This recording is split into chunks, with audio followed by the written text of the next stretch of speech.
Plan oblique data backup के controls देखे, जिसके अंदर हमने कहा कि डिजास्टर रिकवरी प्लान का आपका मैकेनिज्म होना चाहिए, उसकी प्रॉपर्ली फेल ओवर टेस्ट होने चाहिए, आपके डाटा बैकअप के प्रॉपर्ली मैकेनिज्म होने चाहिए, उसकी प्रॉपर्ली डाटा बैकअप की फ्रीक्वेंसी होनी चाहिए, किस तरीके से होनी चाहिए उसको डिस्कस किया। फिर हमने सिस्टम के कंट्रोल्स का डिस्कस किया। सिस्टम के अंदर दो थे, पहला था इम्प्लीमेंटेशन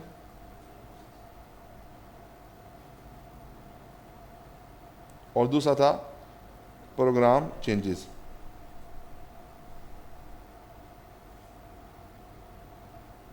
ठीक हो गई जी बात।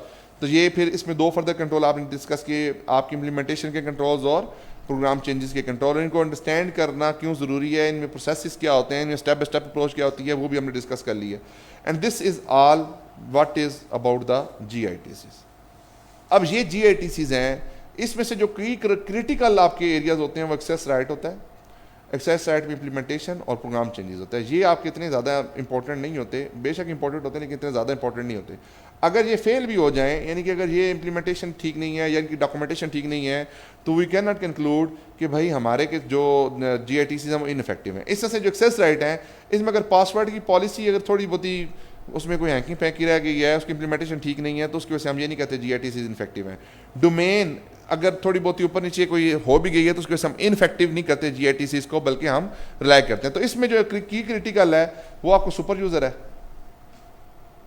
और आपका एक्सेस राइट इटसेल्फ, जो एक्सेस उसके डिज़ाइन किए हुए हैं, ये दोनों क्रिटिकल है। अगर सुपर यूज़र डिफाइन हो जाए कि सुपर यूज़र ठीक नहीं डिफाइन हुए हर बंदे ही सुपर यूज़र है, या सुपर यूज़र का लॉग मेंटेन नहीं होता, या सुपर यूज़र से रिगार्डिंग कोई भी इशू आता है, तो आप इसको क्रिटिकल समझकर GITCs को इनफेक्टिव कर सकते हैं। इस तरह से अगर सिस्टम की इम्प्लीमेंटेशन ठीक नहीं हुई तो GITCs इनफेक्टिव कर सकते हैं। प्रोग्राम चेंजेस अगर डॉक्यूमेंटेड नहीं है, रिव्यूड नहीं है, प्रॉपर्ली मैनेज नहीं है, तो आप GITCs को इनफेक्टिव कर सकते हैं। These are the 3 basic areas जहां पे GITCs की इनफेक्टिवनेस होती है वो ज़्यादा क्रिटिकल होती है। क्लियर होगी बात। तो आप GITCs अब किसी का कोई सवाल कि GITCs को क्यों टेस्ट करते हैं, कैसे टेस्ट करते हैं, इसका ओवरऑल ऑडिट पे क्या इंपैक्ट आता है, किस तरीके से इंपैक्ट आता है। GITCs इफेक्टिव होंगे तो फिर क्या परफॉर्म किया जाएगा, इफेक्टिव होंगे तो IT एप्लीकेशन कंट्रोल फिर टेस्ट किए जाएंगे।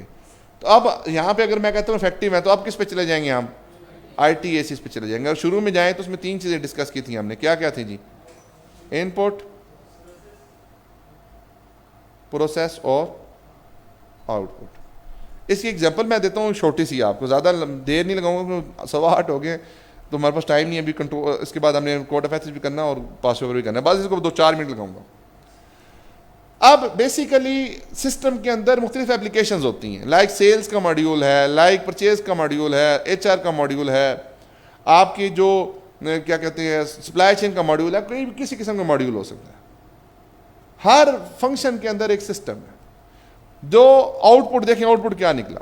अब एग्जांपल लें, अगर आपने सेल इनवाइस है, सेल इनवाइस का इनपुट क्या होगा जी, सेल, अगर आप सेल इनवाइस की बात करते हैं तो सेल इनवाइस के लिए इनपुट क्या होगा, क्वांटिटी,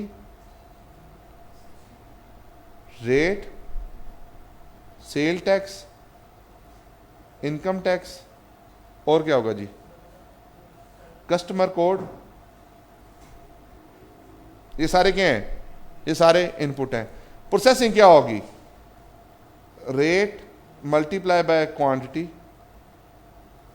मल्टीप्लाई बाय, ये एक वैल्यू आ जाएगी, उस वैल्यू के ऊपर सेल टैक्स, उस वैल्यू के ऊपर इनकम टैक्स, फिर डिस्काउंट की कैलकुलेशंस, फिर अल्टीमेटली इनवाइस वैल्यू।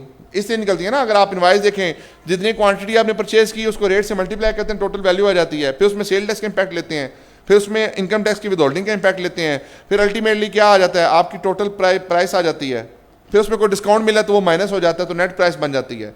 अब जो सिस्टम के अंदर फंक्शनैलिटी चल रही है उसकी टेस्टिंग किस तरह से करेंगे। एक तो आप देखेंगे भाई जो प्राइस चार्ज की गई है, सबसे पहले इनपुट के कंट्रोल, ये जो बेस है डाटा, क्वांटिटी कहां से आई होगी, सेल ऑर्डर से क्वांटिटी आई होगी।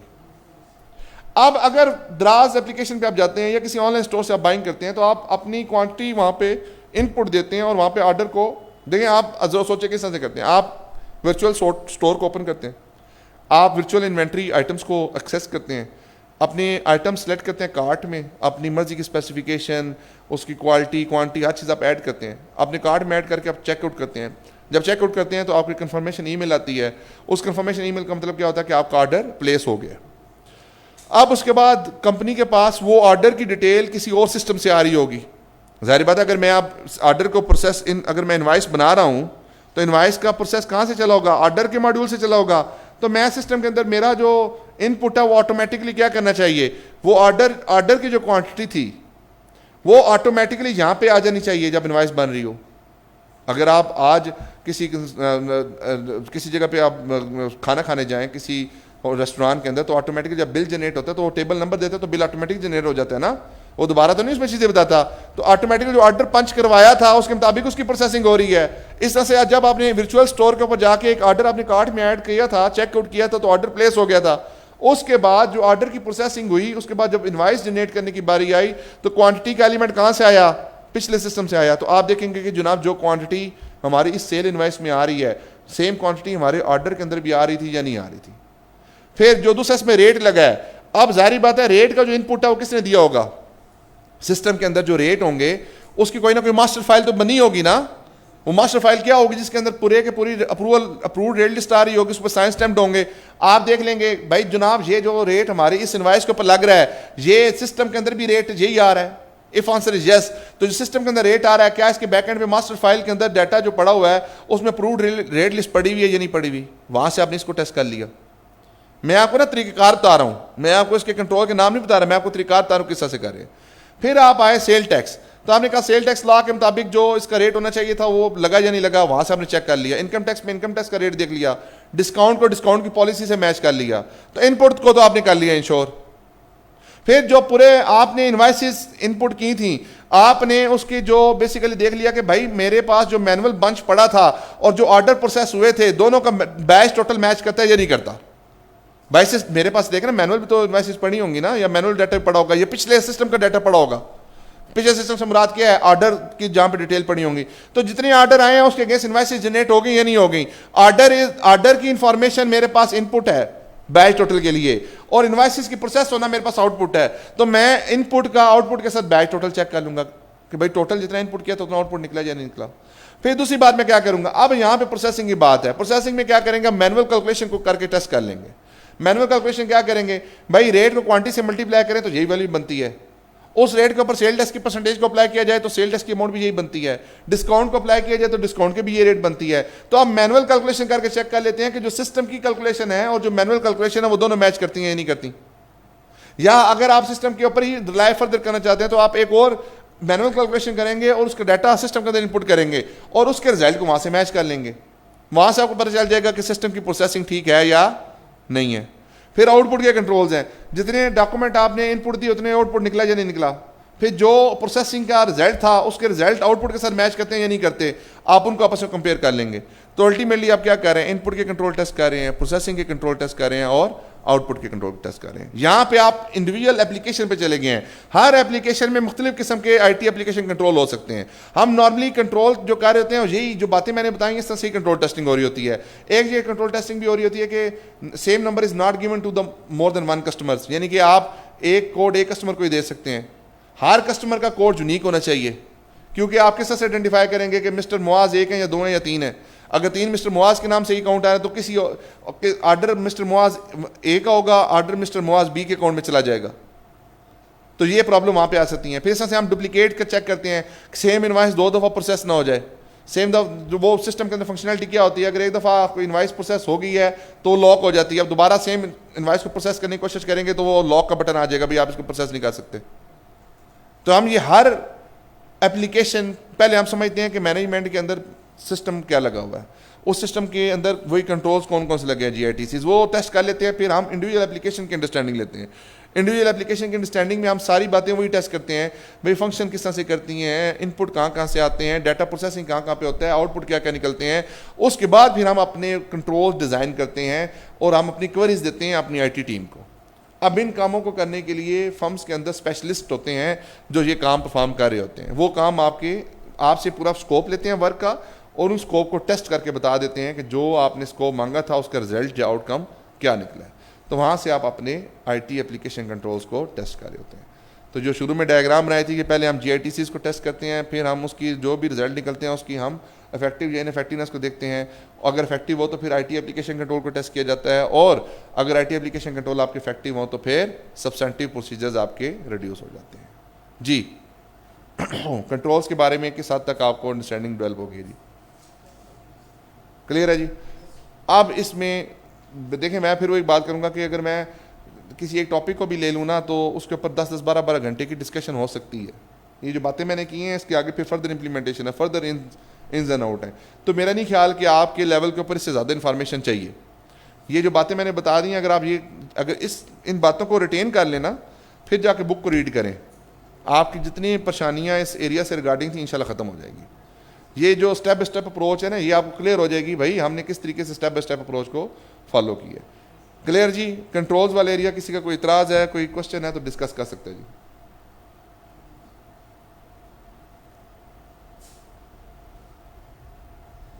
जी एनी इशू?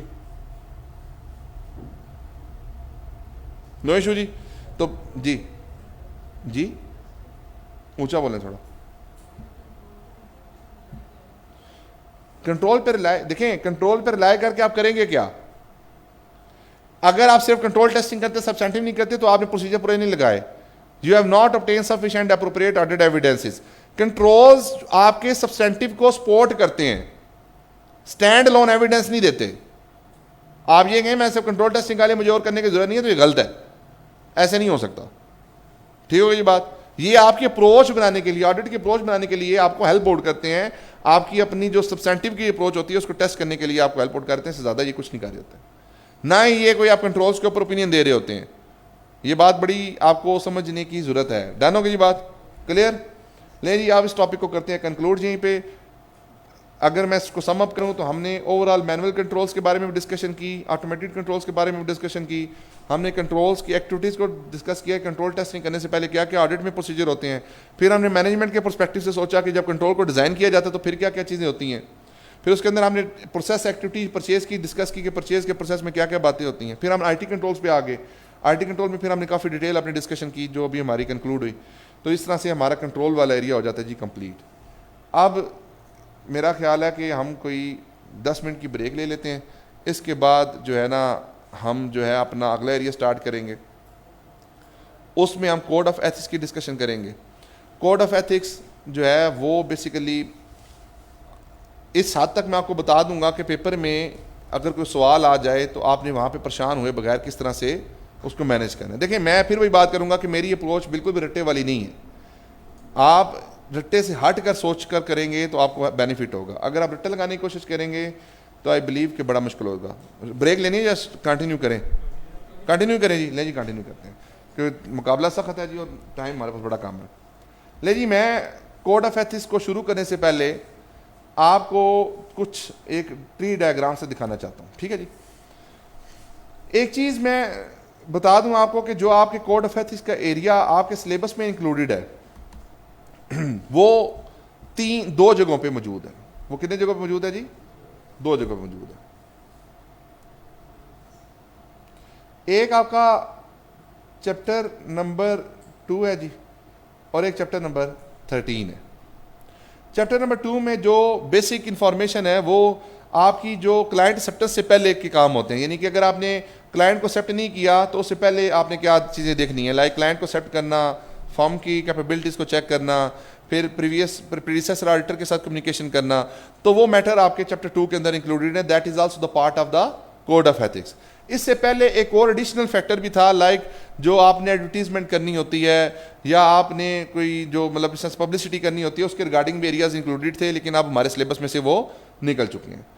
फिर इसमें जो दूसरा एरिया है वो ISA 220 का है। वो बेसिकली ISA 220 जो है ना, ये कोड ऑफ एथिक्स का तो एरिया नहीं है, लेकिन कोड ऑफ एथिक्स के साथ मिक्स होके आ सकता है सवाल। फाइनल में तो ज़रूर इसमें से टेस्ट होके आता है, ठीक है। लेकिन क्योंकि अभी कैफ लेवल के ऊपर इतना सिलेबस मैच्योर नहीं है तो मेरा नहीं ख्याल कि ये कैफ के ऊपर जो है इस हद तक इसके बारे में इंफॉर्मेशन आए कि मिक्स होकर ISA 220 या QC के साथ मिक्स करके इसमें से क्वेश्चन पूछे। और चैप्टर 13 में प्योर आपका जो कोड ऑफ एथिक्स वाला एरिया है वो इंक्लूडेड है। अच्छा, इसमें एक चीज़ बता दूं कि जो सिलेबस में आपका सिलेबस का कंटेंट है, बेसिकली जो चैप्टर के अंदर इंफॉर्मेशन लिखी गई है वो इनसफिशिएंट है किसी भी कोड ऑफ एथिक्स के क्वेश्चंस को करने के लिए। क्योंकि देखिए जो कोड ऑफ एथिक्स है ये डिवाइडेड है डिफरेंट पार्ट्स के अंदर, इसलिए मैं आपको पहले ना डिफरेंट पार्ट्स समझाना चाहता हूं। जब भी हम बात करते हैं कोड ऑफ एथिक्स की, तो कोड ऑफ एथिक्स जो हमारे पर एप्लीकेबल है वो 2019 का कोड ऑफ एथिक्स एप्लीकेबल है। कौन सा जी? 2019 का जो वर्जन है ये हमारे पर एप्लीकेबल है जी। यहां पे नजर आ रहा है आप लोगों को जी? तो कोड ऑफ एथिक्स जो हमारे पर एप्लीकेबल है कौन सा जी? आपका 2019 का जो वर्जन है ये कोड ऑफ एथिक्स का हमारे पर एप्लीकेबल है। इस कोड के 4 पार्ट्स हैं। कितने पार्ट्स हैं जी? 4 पार्ट्स हैं। पार्ट 1 जो है ये कंप्लाई विद द कोड है और आपके सिलेबस में भी सिर्फ इसी हद तक ही इंक्लूड किया गया है, लेकिन बातें फिर नीचे से भी आ जाती हैं, उनको किस तरह से मैनेज करना है। तो जो एप्लीकेशन है यानी complying with the requirement of the code, ये पार्ट 1 है। ये जितने भी चार्टर्ड अकाउंटेंट्स हैं इन्होंने इसको फॉलो करना होता है। यानी कि इसमें अच्छा हमेशा जो कोड के मैं स्टार्ट करता हूं, तो कोड को स्टार्ट करने से पहले मैं एक बात करता हूं, वो यही होती है कि जो एथिक्स होते हैं ये आप अपने घर से सीखते हैं, अपने मदरसे से सीखते हैं। तो मदरसा जो बच्चे का पहला मदरसा होता है ना, वो माँ की दरसगाह होती है, माँ की गोद होती है ना, बच्चे का पहला दरसगाह होती है। तो जो बच्चों को सिखाया जाता है ना, वो ये एथिक्स बच्चे अपने डेवलप करते हैं। आज अगर एक बच्चा है जो अपने बाप को देखता है कि भाई मेरा बाप जो है कभी रिश्वत नहीं लेता, मेरा बाप कभी गलत काम नहीं करता, मेरे बाप ने कभी मुझे हराम की कमाई नहीं खिलाई, तो बच्चा भी जो अगर वो हलाली पैदा होगा। आगे बच्चा भी जो काम करेगा ना, वो हलालियों वाले ही काम करेगा, हरामियों वाले काम नहीं करेगा। अगर बच्चे को सिखाया गया झूठ नहीं बोलना, झूठ बोलना गुनाह है, झूठ बोलना गलत है, तो बच्चा बड़ा होकर भी झूठ है नहीं बोलेगा। अगर बच्चे को समझाया गया है कि आपने बड़ों की इज्जत करनी है, आपने बड़ों का एहतराम करना है, तो फिर बच्चे बड़ों का एहतराम भी करेंगे। जब माँ बाप का एहतराम करेंगे तो फिर बड़ों का भी एहतराम करेंगे। तो जो एथिक्स होते हैं ना, ये इस लेवल के ऊपर मैं आपको सिखा नहीं सकता। एथिक्स हर बंदा अपने साथ कैरी करता है। बात क्या होती है कि जब भी हम किसी प्रोफेशन में आते हैं, किसी चाहे लॉयर्स का प्रोफेशन है, चाहे डॉक्टर्स का प्रोफेशन है, चाहे चार्टर्ड अकाउंटेंट्स का प्रोफेशन है, तो उनके प्रोफेशनल रिक्वायरमेंट्स उनसे रिक्वायर करती हैं कि आप कुछ कोड ऑफ एथिक्स को फॉलो करें। तो ये सिर्फ बावर करने के लिए है, ये सिर्फ आपको रिमाइंड करवाने के लिए है कि भाई जो कोड ऑफ एथिक्स आपने पढ़े थे, जो एथिक्स आपने सीखे थे, उनको अपनी अमली जिंदगी के अंदर, अपनी प्रैक्टिकल लाइफ के अंदर आपने किस तरह से अप्लाई करना है, आपने किस तरीके से वो। अब जाहिर बात है माँ की गोद में आपने ये तो नहीं सीखा होगा ना कि बीइंग ऑडिटर हम कौन कौन सी सर्विसेज दे सकते हैं। हाँ, बीइंग ऑडिटर अगर आपको कोई क्लाइंट ऑफर कर दे इंड्यूसमेंट या हॉस्पिटैलिटी, उसको आपने किस तरह से एक्सेप्ट करना है या नहीं करना। अब ये चीज़ एडिशनल है जो आपको सीखने की जरूरत है। तो जो प्रिंसिपल्स हैं ना, वो जो सिखाए जाते हैं, integrity, objectivity, professional competence and due care, ये बातें आपको सिखाने की जरूरत नहीं है, इनकी डेफिनेशंस बताने की जरूरत नहीं है। You are well aware about this definition, आपको इनके बारे में पता है, आप जानते हैं ये क्या है। आपको सिर्फ बताने की क्या जरूरत है कि भाई बीइंग प्रोफेशनल किन चीज़ों को गलत समझना है, किन चीज़ों को ठीक समझना है। और मैं एक और मजे की बात हूँ, और अगर आपने कोड, अगर एथिक्स आपने सीखे हुए हैं, अगर एथिक्स आपको पता है, तो फिर आप सिचुएशन को पढ़ के भी समझ जाते हैं कि भाईजान मुझे ये काम करना चाहिए या नहीं करना चाहिए। वो एक नेक्स्ट लेवल के ऊपर आपके एथिक्स होते हैं। जो जापानीज कल्चर है ना, जापानीज का सिस्टम है, उसमें 6 साल तक की उम्र तक के बच्चों को पढ़ाते नहीं है, सिर्फ एथिक्स सिखाते हैं ताकि उनकी ज़िंदगी के अंदर इन्वॉल्व हो जाए वो चीज़ें। ठीक है जी। तो अब यहाँ पे जो हम 4 पार्ट्स की डिस्कशन करने जा रहे हैं, उसमें से पहला पार्ट जो है वो complying with the requirement of the code है। ये आपको बताता है कोड ऑफ एथिक्स है क्या, ये बताता है कि आपके जो प्रिंसिपल्स हैं वो क्या होते हैं, ये बताता है कि उन प्रिंसिपल को थ्रेट किस किस्म के होते हैं, उनको आपने किस तरह से मिटिगेट करना है, कैसे करना है। ये सारी बातें आपकी पार्ट 1 के अंदर बताई गई हैं, जो सारे के सारे चार्टर्ड अकाउंटेंट्स के ऊपर एप्लीकेबल हैं, चाहे वो बिजनेस कर रहे हैं, चाहे वो प्रैक्टिस कर रहे हैं, चाहे वो किसी की जॉब कर रहे हैं, कुछ भी कर रहे हैं, उन्होंने पार्ट 1 को लाजमी समझना और अप्लाई करना है। फिर चार्टर्ड अकाउंटेंट्स 2 प्रोफेशंस के अंदर जा सकते हैं। एक नॉर्मली अपनी प्रैक्टिसिंग फर्म अपना बना लेते हैं, जिसमें अपना प्रैक्टिसिंग लाइसेंस लेते हैं और प्रैक्टिस शुरू कर देते हैं, या वो इन बिजनेस में चले जाते हैं, किसी जॉब कर लेते हैं, कोई अपना बिजनेस कर लेते हैं, तो वो सारे के सारे इन बिजनेस आ जाता है। अगर कोई चार्टर्ड अकाउंटेंट इन बिजनेस है, तो उसके लिए पार्ट 2 सिर्फ उन लोगों के लिए जो बिजनेस के अंदर चार्टर्ड अकाउंटेंट्स हैं। जो चार्टर्ड अकाउंटेंट्स बिजनेस में हैं, उनके ऊपर सिर्फ और सिर्फ पार्ट 2 की एप्लीकेशन है। यानी पार्ट 2 उन लोगों के लिए एप्लीकेबल नहीं है जो प्रैक्टिस के अंदर इंक्लूडेड है। तो जो प्रैक्टिस में फिर उनके ऊपर एप्लीकेबल क्या है, प्रैक्टिस में पार्ट 3 एप्लीकेबल है। प्रैक्टिस में कौन सा पार्ट एप्लीकेबल है जी, पार्ट 3। अब ये जो पार्ट 3 है, ये सब तरह के चार्टर्ड अकाउंटेंट जो प्रैक्टिस में उनके लिए एप्लीकेबल है। चाहे वो अश्योरेंस सर्विसेज देते हैं, चाहे वो नॉन अश्योरेंस सर्विसेज देते हैं, चाहे वो एडवाइजरी सर्विसेज देते हैं, वो किसी किस्म की सर्विसेज देते हैं, तो पार्ट 3 उनके ऊपर एप्लीकेबल है। यानी प्रैक्टिस आपने शुरू करनी है तो पार्ट 3 को आपने फॉलो करना है। जो पार्ट 4 है ये किन पे एप्लीकेबल होता है जी? ये पार्ट 4 जो है ये इस इंडिपेंडेंस का सेक्शन है। इंडिपेंडेंस हमेशा ऑडिट या अश्योरेंस के लिए ही होता है।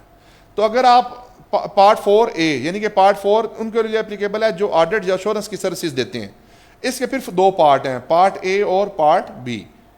पार्ट A जो है ये ऑडिट या review of historical financial information, यानी जो ऑडिट करते हैं, जो हिस्टोरिकल फाइनेंशियल इंफॉर्मेशन को ऑडिट करते हैं, उसके लिए पार्ट 4A की इंडिपेंडेंस की रिक्वायरमेंट को फॉलो करने की जरूरत है।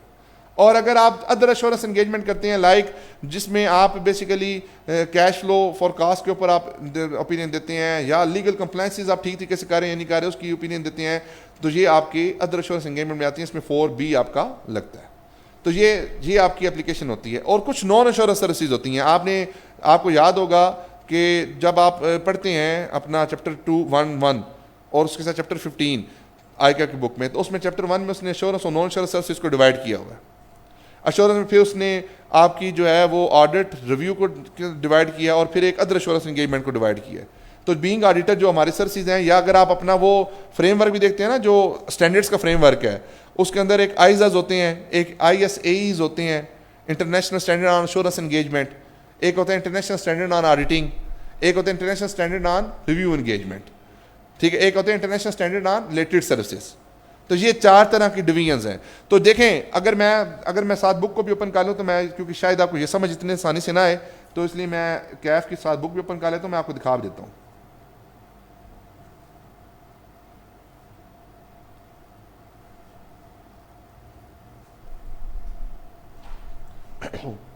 ये स्टडी टेक्स्ट है जी। मैं सिर्फ ना आपको आइजस के बारे में बताने लगा, जो आइजस का फ्रेमवर्क है ना वो भी आपको रिवाइज साथ हो जाएगा। उसके साथ कोड क्योंकि लिंक कर रहा हूँ मैं, तो वो जब तक आपको समझ पढ़ेंगे नहीं तो आपको समझ नहीं आएगा जी।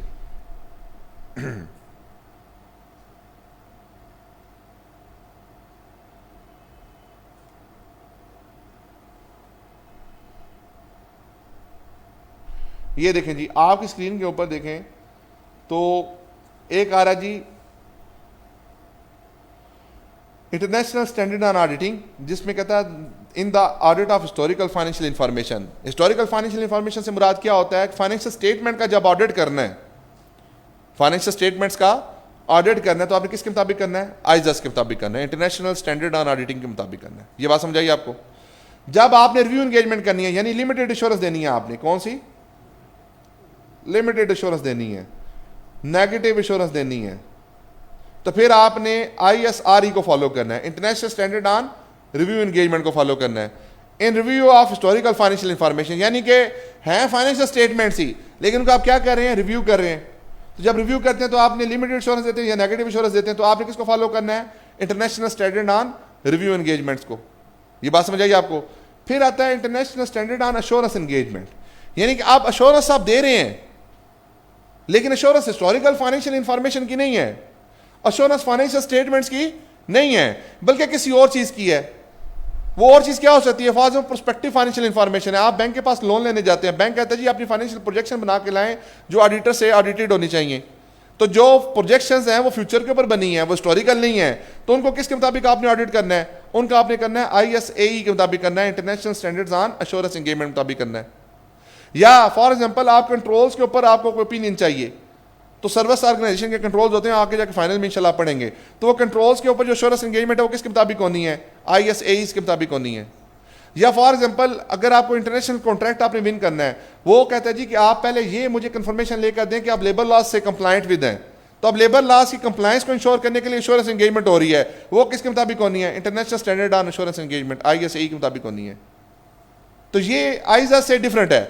देखें ये इंटरनेशनल स्टैंडर्ड ऑडिटिंग है और ये international standard on assurance engagement है, ठीक है जी। फिर उसके बाद आता है international standard on related services.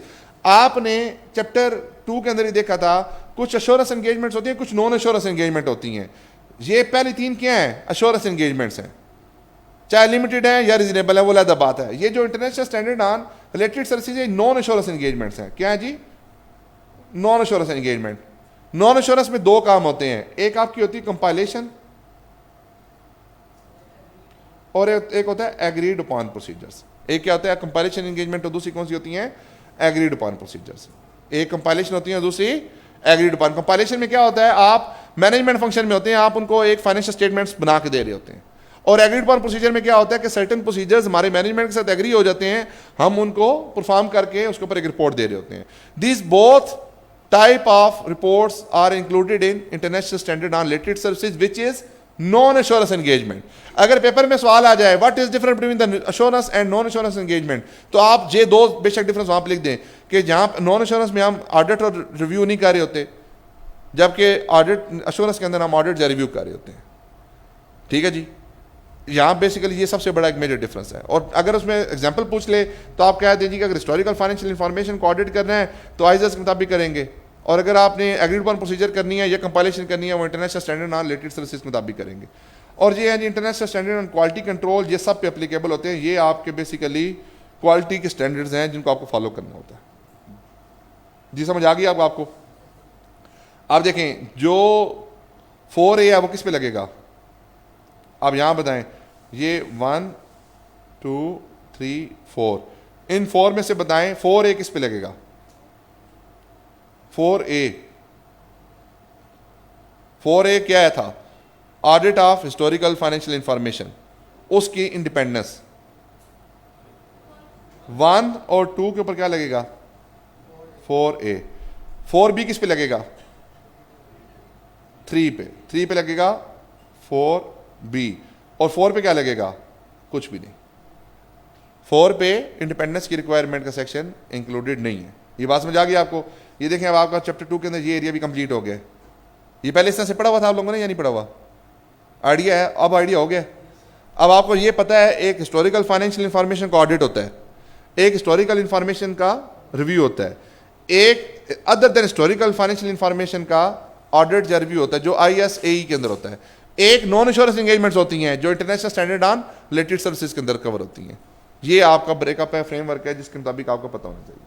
Final पे तो पूरा लेक्चर होता है किसका, पूरा एक लेक्चर कराता हूँ इनकी सर्विसेज को डिवीजन का कि हम कौन कौन सर्विसेज देते हैं, आप क्या था कितना काफ़ी है। अब बेटा यहाँ पे आगे चलते हैं।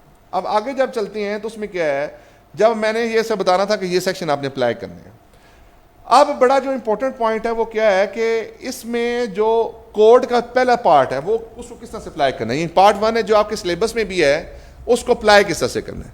देखिए सबसे पहले तो आपको प्रिंसिपल्स का पता होना चाहिए। प्रिंसिपल में क्या होता है जी, इंटेग्रिटी होती है, professional competence and due care होती है, ऑब्जेक्टिविटी होती है, कॉन्फिडेंशियलिटी होती है और प्रोफेशनल बिहेवियर होता है। अगर इसमें से सवाल आए तो सिर्फ जो मेजर सवाल आ सकता है ना वो आपको कॉन्फिडेंशियलिटी के ऊपर इंडिपेंडेंट क्वेश्चन आ सकते हैं यहाँ से। यानी कि वो कौन सी ऐसी सिचुएशन हो सकती हैं जिसमें आपको कॉन्फिडेंशियलिटी के जो प्रिंसिपल है इसको ब्रीच किया जा सकता है, या कॉन्फिडेंशियलिटी के प्रिंसिपल को मेंटेन करना क्यों जरूरी है। ये जो है ना ये इंडिपेंडेंट एक क्वेश्चन आपको टेस्ट हो सकता है। ये क्या हो सकता है, एक इंडिपेंडेंट क्वेश्चन आपको टेस्ट हो सकता है। ये बात समझ आइए आपको। बाकी जितने भी पैरामीटर्स हैं ना ये किसी न किसी पैरामीटर के साथ लिंक होके आएंगे, किसी न किसी स्पेसिफिक रिस्क के साथ लिंक होके आएंगे। इंडिपेंडेंट ये सवाल नहीं आएगा इंटेग्रिटी को अचीव क्या किस तरह से किया जा सकता है, या इंटेग्रिटी को डिफाइन करें या प्रोफेशनल कंपिटेंस ड्यू केयर को डिफाइन करें। मेरा ख्याल है कि इस तरह की डेफिनेशन टेस्ट नहीं होनी चाहिए और ना ही इंशाल्लाह होंगी। यहाँ पे बेसिकली जो इंडिविजुअल टेस्ट हो सकता है वो कॉन्फिडेंशियलिटी वाला एरिया है। कॉन्फिडेंशियलिटी की ब्रीच का जो एरिया ये इंडिविजुअल टेस्ट हो सकता है जिसको आपको अच्छे तरीके से तैयार करने की जरूरत है। ठीक होगी ये बात। जब इन प्रिंसिपल को बताने की जरूरत तो नहीं है ना कि डेफिनेशन से मुराद क्या है इनका। आगे चलते हैं। अब जो इंपॉर्टेंट इसके बाद पॉइंट आता है ना पेपर में, वो थ्रेट्स होते हैं। थ्रेट्स आइडेंटिफाई करना बड़ा इंपॉर्टेंट होता है। देखें जब थ्रेट्स की आप आइडेंटिफिकेशन की बात करते हैं तो उसमें आपको कुछ पैरामीटर्स को ज़हन में लेके आना होता है। वो पैरामीटर्स क्या होते हैं कि भाई जो ऑफर आपको मिल रही है वो कौन बंदा दे रहा है। सबसे बड़ी बात क्या होती है, फॉर एग्जांपल मैं कहूँ जी कि आप में से किसी ने अकाउंटिंग इशू निकाले, तो कंपनी का CFO आपको बुलाता है और कहता है यार हमारा जो मैनेजर अकाउंट है ना वो मैनेजर अकाउंट्स है वो कॉम्पिटेंट नहीं है, आपके आर्टिकल्स कब खत्म हो रहे हैं। इसका मतलब क्या है भाई, वो आपको एक इंप्लाइड ऑफर दे रहा है कि भाई मेरा मैनेजर अकाउंट कॉम्पिटेंट नहीं है, यू आर कॉम्पिटेंट पर्सन, क्योंकि आपने अकाउंटिंग इशू निकाले हुए हैं। आपके आर्टिकल कब खत्म हो रहे हैं, मींस इंप्लाइडली मैं आपको जॉब ऑफर कर रहा हूं। अब यहां पे देखें CFO is in the position who is the decision maker, और वो अगर ऑफर करता है तो मेरे लिए वो इंपॉर्टेंट बात होगी मेरे लिए उसको जो रिस्क है वो हाई होगा। अब ऑन द अदर हैंड एक कंपनी का पीएन है, वो आपके साथ बैठ के चाय पी रहा है और वो कहता है जी कि सर वो मैनेजर अकाउंट छाड़ के चले गए ने, तुसी भी अप्लाई कर लो। अब क्या उसकी जो ऑफर है, जो मतलब वो जो बंदा मुझे बात कर रहा है, क्या उसकी ऑफर मेरे किसी प्रिंसिपल पे इम्पैक्ट कर सकती है? उस वक्त तक नहीं कर सकती जब तक मुझे उसकी जो बैकग्राउंड है उसका ना पता हो सकता है कि सीएफओ ने इंफॉर्मेशन जो भिजवाई हो वो उसके थ्रू भिजवाई हो, सीएफओ साहब कह रहे सन, मैनेजर आपके जो डायरेक्टर साहब कह रहे सन, सीईओ साहब कह रहे सन कि वो लड़का बड़ा चंगा काम कर, दोनों बुला लो। अब ये अगर बात उस लेवल के थ्रू आई है तो आपको आइडेंटिफाई करने की जरूरत है। इसी तरह से अगर फॉर एग्जांपल आपने अकाउंटिंग इशू निकाले तो उसने कहा जी कि आपको जो है ना फैमिली के साथ हम टर्की का विजिट दे देते हैं। अब ये ऐसी इंड्यूसमेंट है जो आपकी प्रोफेशनल जजमेंट को इम्पैक्ट कर सकती है।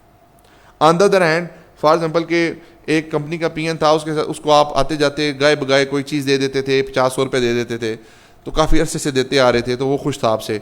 उसने कल गया घर से 6 देसी अंडे उठा के आपको दे दिए। अब है तो वो भी इंड्यूसमेंट या गिफ्ट है, क्लाइंट की तरफ से मिल रहा है, लेकिन जो देने वाला बंदा है वो इस पोजीशन में नहीं है कि वो किसी अकाउंट्स के फंक्शन के अंदर जाके प्रोफेशनल जजमेंट को हिट कर सके।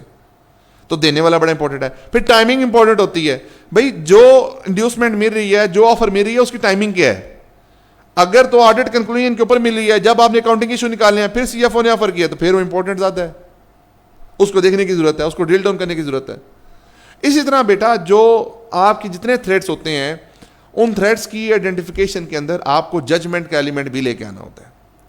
पेपर में बैठे हुए एक से ज्यादा थ्रेड एक सिचुएशन में आ सकते हैं। एग्जांपल लें, पहला है जी